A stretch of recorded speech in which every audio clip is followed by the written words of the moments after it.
Hi. Hi, welcome again to the 8 years in Lokban, Quezon Hour here in the Charles. Dito ko sa tabi. So, ang dami nagbago dito. First time ko dito sa Pilipinas, guys. Dati, nung malit ako dito, may harang dito. Tapos doon, meron ditong isda. So, madami nagbago dito sa Lokban, Quezon. So, for today's video, thank you for my vlog. Thank you so much. Ayan. So, ang dami ngayon nagbago talaga dito sa Lokban, Quezon. So, sana panoodin nyo to, guys. Ayan yung aming church. So, how many years ako nawala? So, I will back again. So, ayan siya. So, I will back again.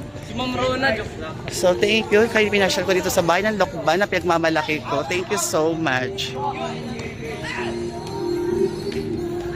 Bye!